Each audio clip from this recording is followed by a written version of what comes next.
Hi guys! Masayang araw po sa ating lahat, lalo na sa ating mga manunood. Thank you so much for always watching. And ngayon po ang bagong menu natin ay very healthy kasi may twist. Ito po ay giniling na chicken. Yan po, favorite ko po ito. Pero itong lulutuin ko ay my own version. So ngayon po ay samahan nyo ako magluto at later ay makikita natin yung resulta. Keep watching! Ito po, unahin na po natin ilagay ang ating garlic. Yan lang po natin siyang mag-brown. Ilagay na po natin yung sibuyas.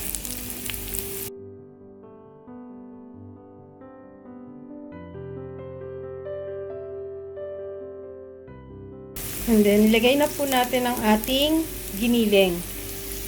And ito po ay 400 grams na chicken mince. Lutuin lang po natin to.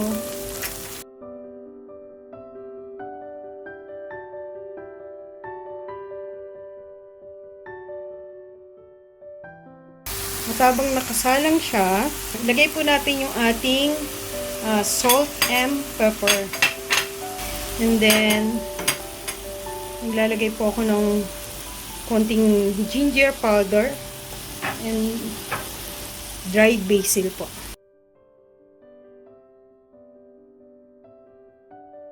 At konting spiciness. Chili po. Chili flakes. Konti lang po. Depende po sa anghang na gusto niyo.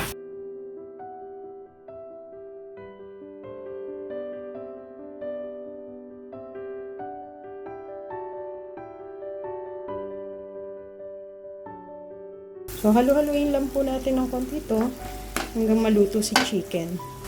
Malalaman natin luto na siya pag matanggal itong sabaw niya. Hindi naman sabaw, tubig, yung water niya. Itong ating menu na giniling na chicken ay madaling recipe lang po. Hindi masyadong complicated. Ang ating pong apoy ay medium heat. Pag po naluto na yung ating chicken, mabilis na ito kasi yung gulay natin hindi naman ganun katagalan. Unahin natin ay carrots. And then sunod na natin yung patatas.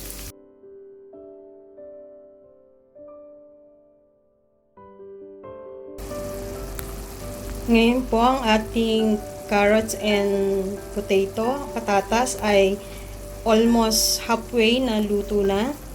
So, titimplahan na po natin ito. Lagyan po natin ng toyo. And then, oyster sauce. At ketchup po. Lalagay na po natin itong mixed veggies. Ito po ay frozen. Na-defrost ko na po ito. At madali lang po itong maluto na. Yan. Kaya po sinabi kong healthy ang ating giniling. Naglalagay po ako ng vegetable. Yung ating mga ingredients ay kung ano lang po yung available sa ating kitchen ngayong quarantine. Heto na po ang ating niluluto. At ilalagay na natin yung ating green bell pepper. Nag-adjust na po tayo ng taste niya. Lagyan po natin siya ng additional water kasi kung medyo tuyo na po yung inyong niluluto, pwede nyo pong dagdagan ng water at dagdagan nyo po ng konting soy sauce. Naglagay rin po ako ng konti lang po na sugar. Depende po sa inyong panlasa, no? Titikman nyo po siya. At kung gusto niyo ng kulang pa ng alat, pwede niyo pong dagdagan. Haluin na lang po natin to. Ang ating heat ay nasa low heat na po siya. Pwede rin niyo po itong dagdagan ng ingredients na hotdog. Kung meron po kayong hotdog dyan sa bahay nyo, pwede niyo po siyang dagdagan.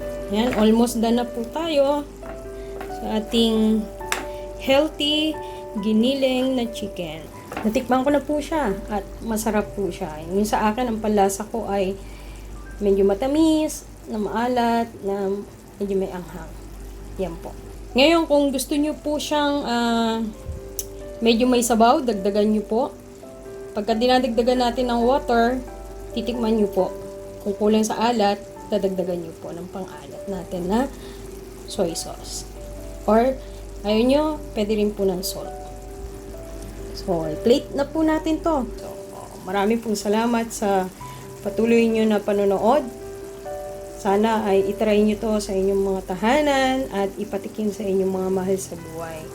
Simple lang po ang ating menu at very healthy. So, be safe po sa lahat na ngayon ay still quarantine tayo. Stay at home at magluto tayo ng masarap para sa pamilya natin. Huwag niyo po kalimutan mag-subscribe at pindutin na rin ang bell para po ma-notify namin kayo. Please like and comment and share na rin niyo po ito. God bless you po.